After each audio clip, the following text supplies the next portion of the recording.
All right, let's bring in Jessica Tarlov now, co-host of The Five, and Jason Chaffetz, Fox News contributor. Good to have you both here.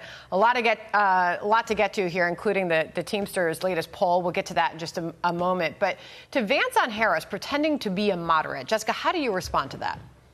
Well, I don't think she's pretending to be anything. She's been very clear about the fact she's personally a gun owner, but she's where the American people are with gun reform. We know that background checks, universal background checks, over 90% of the American public is for that, for increased red flag laws. When we talk about the assault weapons ban, people like to poo-poo the effect of it, but I have it right here. So gun massacres fell 37% while the ban was in effect, and it skyrocketed 183% when the ban was lifted 10 years later. These are all common sense solutions to it. And Donald Trump, and his record on gun reform is quite checkered. I mean, he rolled back actually an Obama-era rule that might have prevented the maniac who was waiting for him on that golf course from being able to get that gun. All right, let me get Jason to respond to that.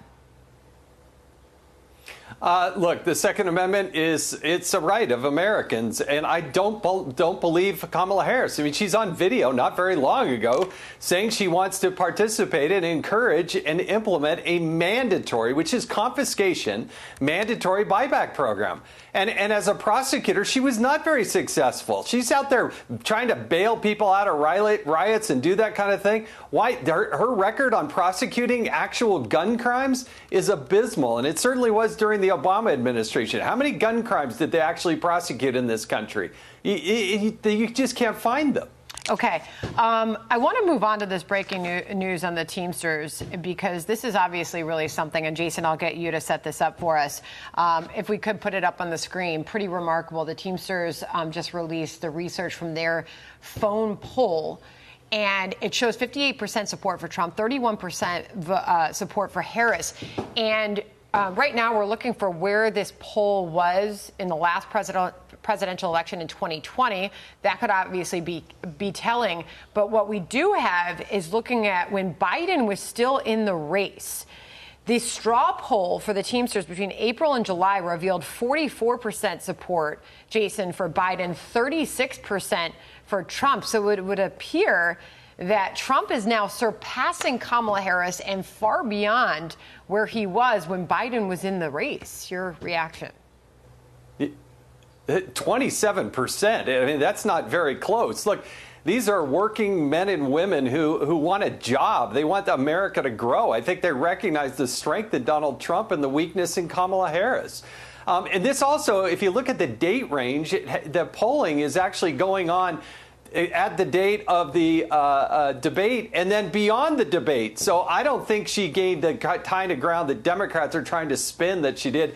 Americans want to work, Teamsters want to work, and they know that Donald Trump in those 4 years was a lot better than the last 3.5 years. Jessica, your response? Well, she's got some work to do if she's going to win back some of those votes. And, you know, with President Biden having a higher percentage, there's obviously room to grow there. And she could make the case that she's going to be as good for labor as President Biden was. But she has been endorsed by the UAW. She has been endorsed by the Culinary Union, even though Donald Trump is out there with his no tax on tips policy, which does have that massive loophole in it. So she's got work to do, but this is very winnable. She can get that percentage closer. And it is fascinating. Yeah. Again, we're reacting to it because it's just out. And I'm looking at the last time we heard from the Teamsters General President Sean O'Brien, which, as we just told our audience, will be appearing with Neil Cavuto in the 4 o'clock hour here on the Fox News channel. We'll see what he says there following this and whether or not the endorsement will follow this poll. But he did say that we're going to look at any and all options and that he cannot commit to what we're going to do. This was Monday. Obviously, after meeting with Kamala Harris in a roundtable discussion on Monday. So he just spoke with her. So we'll see what happens with all of this. Jessica, it was great to have you here. It's great to be here. All right, Jason, thank you as well.